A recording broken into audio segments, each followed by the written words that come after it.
Puji nama Tuhan, silakan duduk. Ya, hari ini kita akan membahas mengenai tema yaitu mengatur Tuhan. Paling enak itu kira-kira diatur atau ngatur? Ngatur.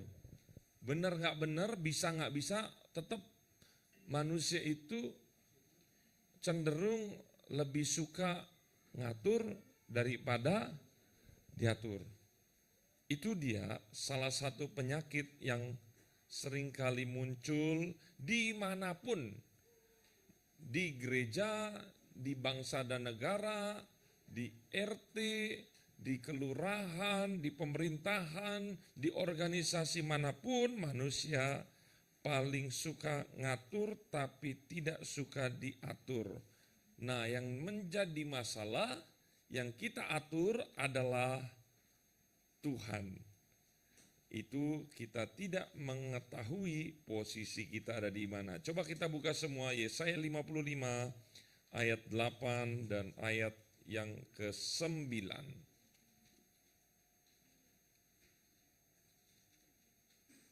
Yesaya 55 ayat yang ke-8. Kalau sudah kita semua, saya ajak untuk bangkit berdiri, kita akan bacakan ini bersama-sama. Yesaya 55 ayat yang ke-8 dan ayat ke-9. 1, 2, 3. Sebab rancanganku bukanlah rancanganmu dan jalanmu bukanlah firman Tuhan. Seperti tingginya langit dari bumi, demikian tingginya jalanku dari. Silakan duduk, terima kasih. Kalau kita lihat di sini, kenapa Yesaya menulis seperti ini? Menurut bimbingan Tuhan, karena ingat di dalam perjanjian lama, kemenangan Israel itu puncaknya di zaman mulai dari siapa? Raja pertama? Saul, dilanjutkan kepada siapa? Daud, dan benar-benar puncaknya bahwa Israel itu menguasai seluruh daerah, yaitu anak daripada Saul, yaitu siapa? Anak dari Raja Daud, siapa? Salomo. Dengan apa kita tahu bahwa Salomo itu menguasai seluruh jagat raya? Dengan cara kita lihat istri daripada Salomo berapa? 1000. Mungkin di zaman sekarang berpikir bahwa Salomo itu ya kelainan jiwa, kok enggak 5, enggak 10, ini enggak setengah-setengah 1000. Tetapi di zaman itu wanita dipakai juga sebagai alat untuk perjanjian, perdamaian. Kamu mau kerja sama saya? Oke. Diserahkan wanita, berarti itu bisa dikatakan ada perjanjian dari kedua negara untuk berdamai dan dikuasai. Dan itu adalah alat yang dipakai Salomo supaya seluruh negeri merasa aman. Jadi konsepnya agak sedikit berbeda dengan zaman sekarang, tetapi itulah yang dipakai Salomo. Berarti kalau kira-kira 700 dan 300 itu 1000 istri itu dia nikahi, berarti berapa wilayah yang dia kuasai. Ingat, selama Salomo hidup tidak pernah terjadi namanya apa? Perang. Itu nggak pernah. Karena apa? Karena sudah terikat semua. Inilah puncaknya. Nah, kalau kita lihat lagi di dalam Yesaya 55 ayat 8, di situ dikatakan rancanganku bukanlah rancanganmu, jalanmu bukan jalanku. Kenapa ini diberitahu? Karena sejak Salomo itu jatuh atau meninggal, maka Israel itu terpecah menjadi berapa kerajaan? 2 kerajaan. Dan sejak itu Israel terus-menerus mengalami penjajahan sampai saya mau katakan, apakah waktu Yesus itu lahir Israel merdeka? Tidak juga. Jadi bayangin, sejak dari zaman Salomo sebelum Masehi sampai tahun 1900 berapa itu Israel merdeka, itu Israel mengalami namanya masa suram, masa kelam. Waktu Yesus itu lahir, Israel masih dijajah. Waktu Yesus mati, Israel juga masih dijajah. Dan begitu terus-menerus, bahkan di bumi hanguskan. Sehingga Israel terpencar kemana-mana, ke seluruh dunia. Nah, ayat ini dicatat untuk mengingatkan bahwa Israel itu rasanya nggak tahan. Tuhan, saya ini nggak tahan. Kalau engkau memang benar Tuhan, kalau engkau memang benar Raja, kalau engkau memang berkuasa, kenapa nggak lepaskan aja? Kok kenapa ini bangsa kami mengalami tekanan, mengalami penjajahan, kami sudah tidak kuat, harusnya begini, harusnya begitu.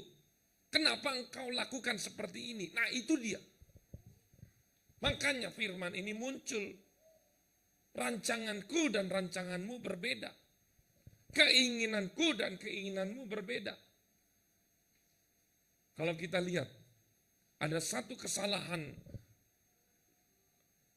dari seorang raja yang punya bibit memberontak. Dan saya katakan dia juga diindikasi mengatur Tuhan. Kita lihat raja ini. 1 Samuel 13.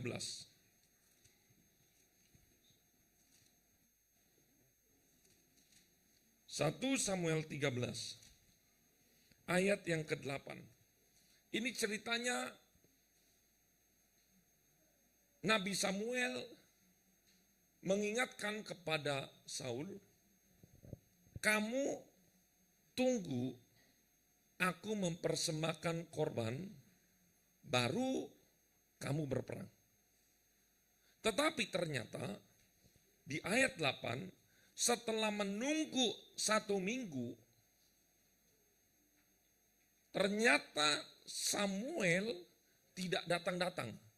Dan memang secara logika, kalau kita menjadi Saul, kita juga berpikir, aduh Samuel itu kan udah tua, jangan-jangan, lihat, pikiran kita itu terlalu banyak spekulasi.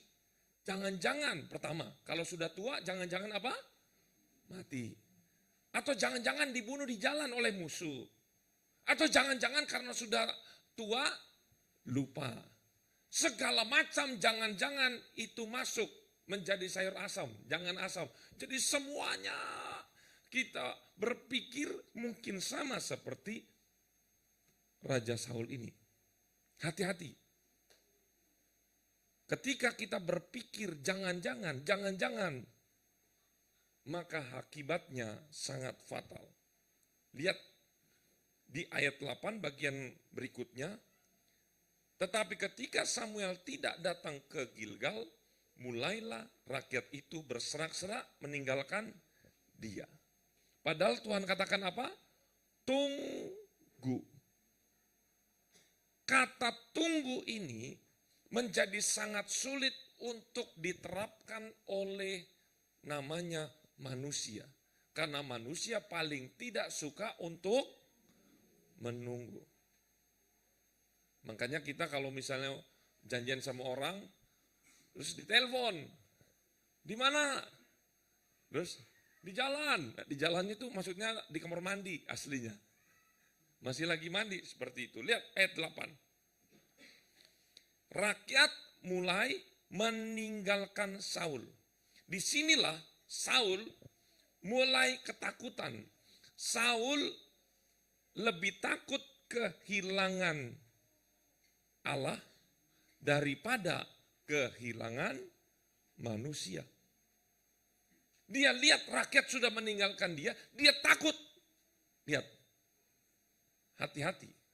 Kalau kita mulai takut kepada manusia, kepada keadaan sekitar, berarti kita tidak takut akan kehilangan Tuhan.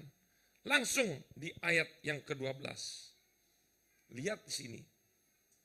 Indikasi manusia sering banget terjatuh di dalam hal ini. Ayat 12 kita baca, 1, 2, 3. Maka pikirku, tuh lihat, stop dulu. Maka pikirku. Seringkali pikiran kita berpikir itu yang benar, ini yang benar. Tetapi ternyata semuanya tidak ada yang benar. Saya yakin bapak-bapak di sini semua sebagai pemikir-pemikir. Bahkan ibu-ibu punya rencana, punya pikiran, anak-anak muda semua punya pikiran. Saya pikir, oh mungkin begini, menurut dunia seperti ini, menurut data seperti ini. Ingat, hati-hati. Apa yang menjadi pikiran kita kadangkala berbalik dengan pikiran Tuhan. Ini yang harus kita hati-hati. Saya mau tanya, apa yang dilakukan oleh Saul rohani apa enggak? Saul itu ingin cepat-cepat mempersembahkan korban. Persembahan. Berarti yang dilakukan oleh Saul rohani apa enggak? Rohani. Karena dia pikir daripada berlama-lama, ini kan mau ibadah nih. Dia mau beribadah, harusnya karena Samuel itu nggak datang, ya udah saya aja yang gantikan. Jangan berpikir sesuatu yang rohani, sesuatu itu pasti benar. Hati-hati. Karena sesuatu yang kita pikir rohani, ternyata itu justru diindikasi melawan kepada Tuhan. Coba kita baca lagi. 55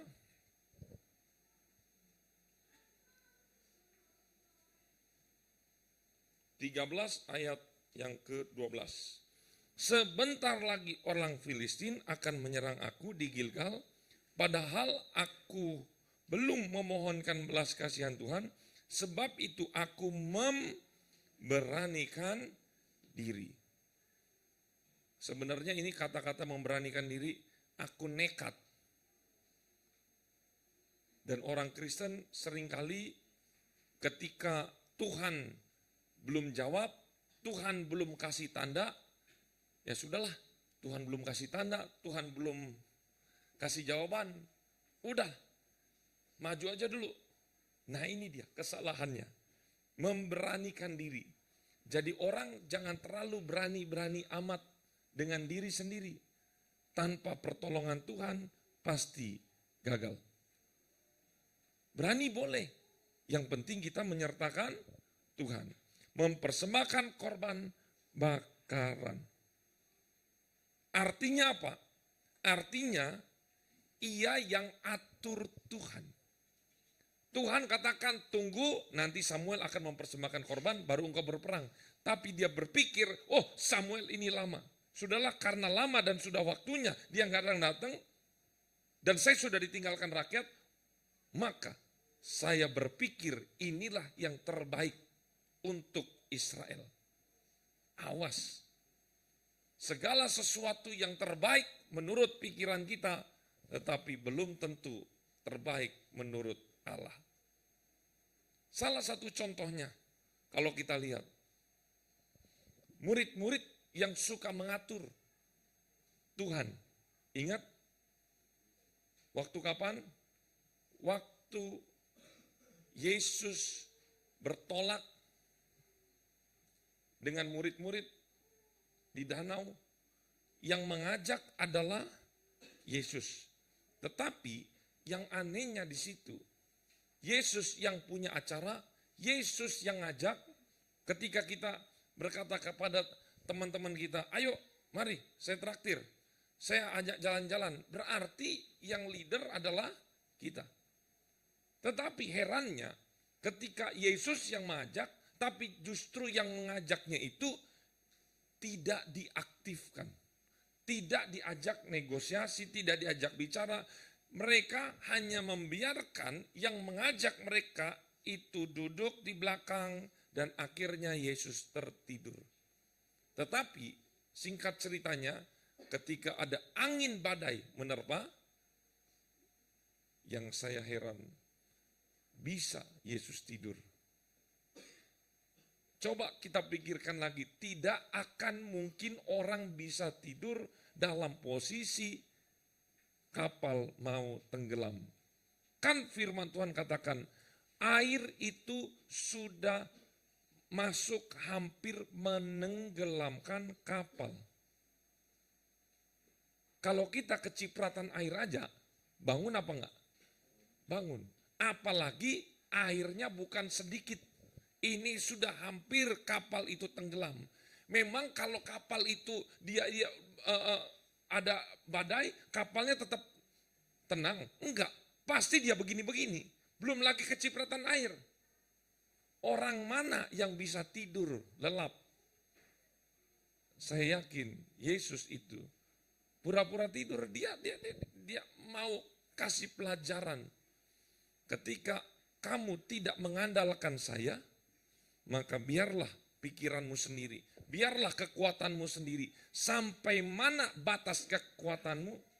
Tetapi akhirnya murid-murid menyerah dan berkata, Yesus, apa engkau tega melihat kita binasa? Maka Yesus bangun.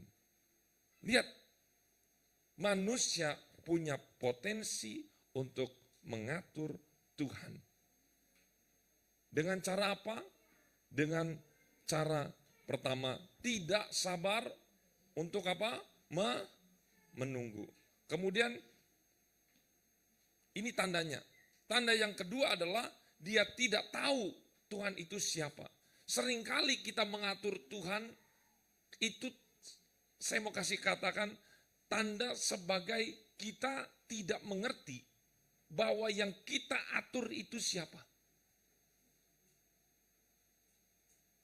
Ini menjadi satu kefatalan manusia. Manusia seringkali mengatur, tapi dia salah lawan. Yang harusnya diatur adalah kita. Tetapi dia malah mengatur Allah yang maha kuasa. Mengapa manusia mempunyai potensi untuk mengatur Tuhan? Karena yang ketiga, dia dikuasai oleh hawa nafsu. Coba kita semua baca Yakobus 4 ayat yang ketiga. Yakobus 4 ayat yang ketiga.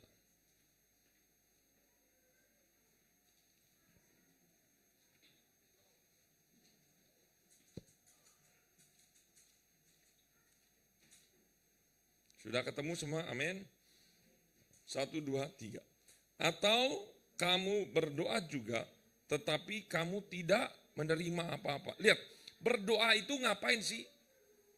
Rata-rata orang berdoa pasti 99% isinya adalah meminta. Iya kan? Atau kita ganti berdoanya.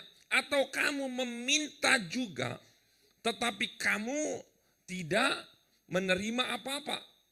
Kalau dia tidak menerima apa-apa, berarti betul yang saya katakan, doanya isinya hanyalah permintaan.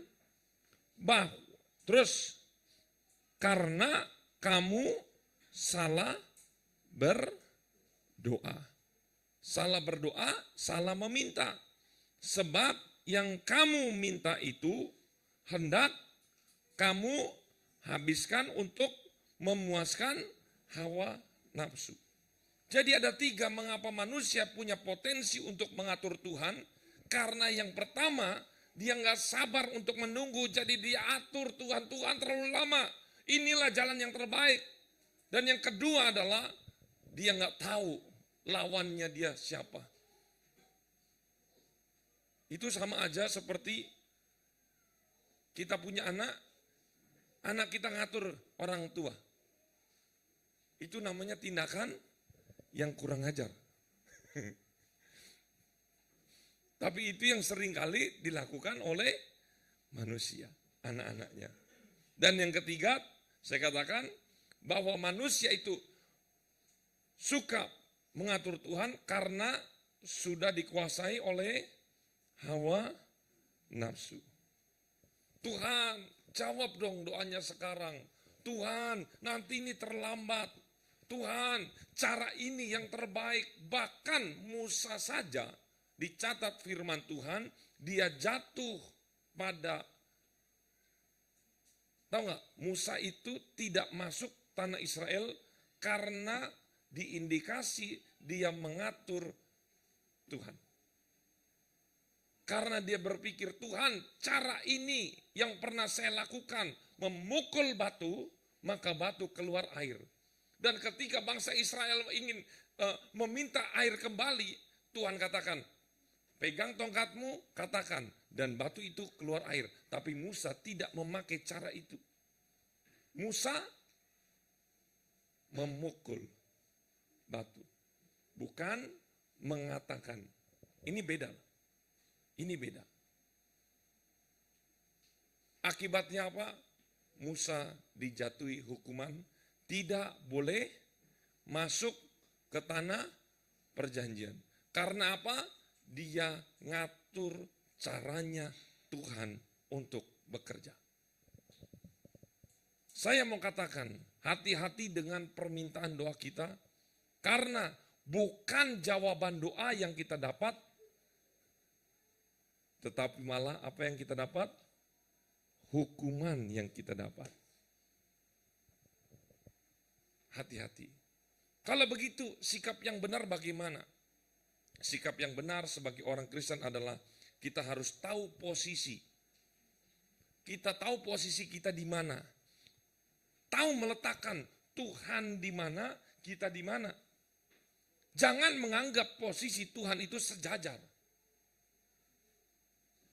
Meskipun kita tahu Allah itu seperti sahabat, Allah itu seperti Bapa yang baik, tetapi jangan mempermudah menganggap sepele, menganggap ringan, menyepelekan derajat kita dengan Tuhan. No. Oleh karena itu kita harus meminta dengan satu, belas kasihan. Jadi ketika kita berdoa jangan ngatur Tuhan, ini begini.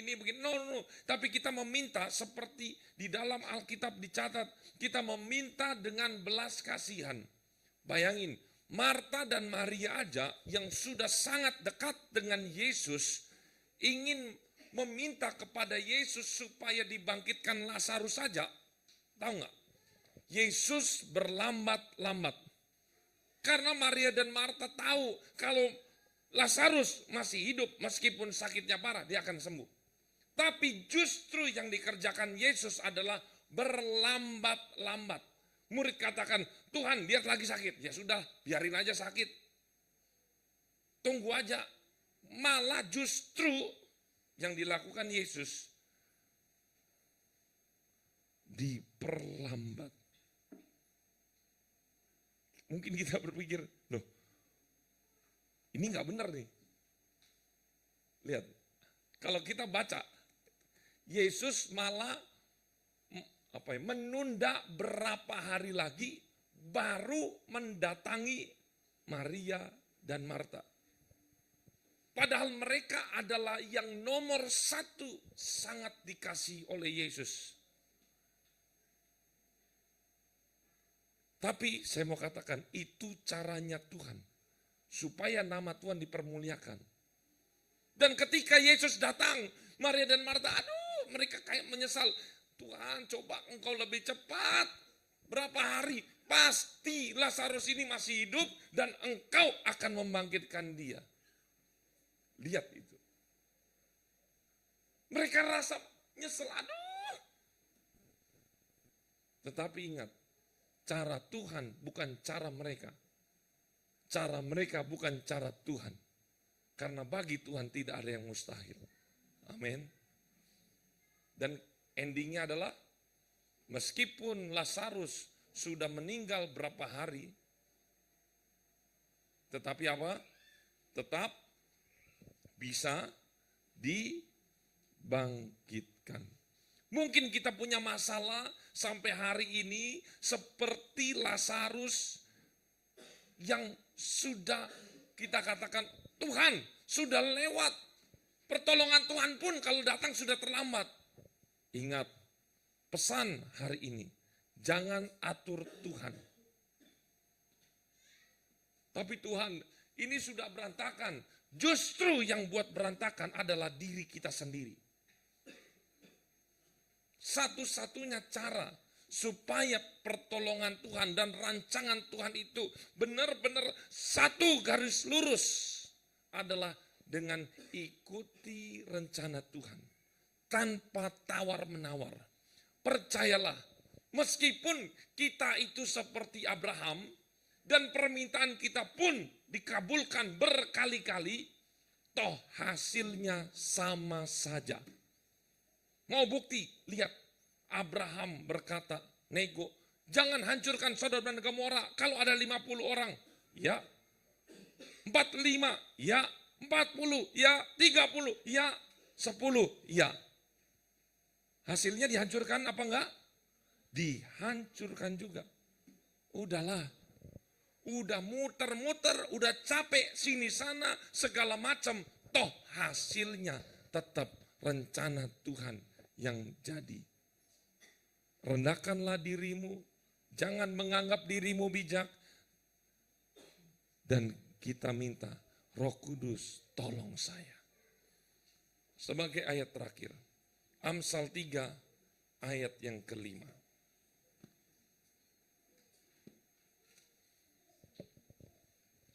Sudah ketemu? Katakan amin. Belum semua ya. Amsal 3 ayat yang ke-5. 1, 2, 3. Percayalah kepada Tuhan dengan segenap hatimu. Dan janganlah bersandar kepada pengertianmu sendiri. Kata percayalah kepada Tuhan dengan segenap hati, ini bukan iman kamuflase.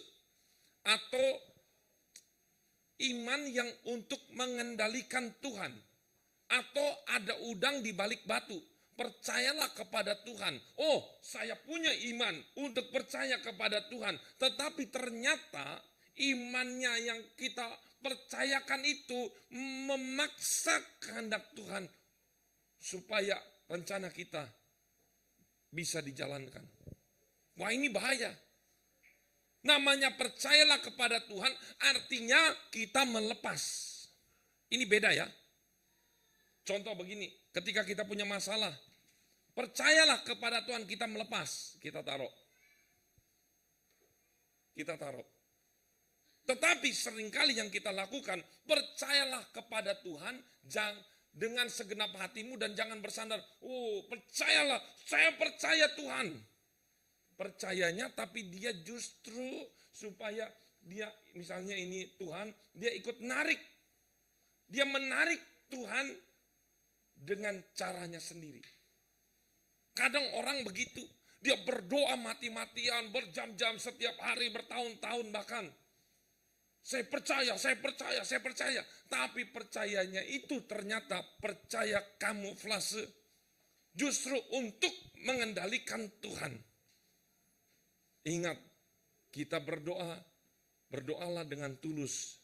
Jangan ada udang di balik rempeyek. Maka apapun yang kita doakan tidak akan dijawab oleh Tuhan karena hanya untuk memuaskan hawa nafsu. Mari kita masuk di dalam doa.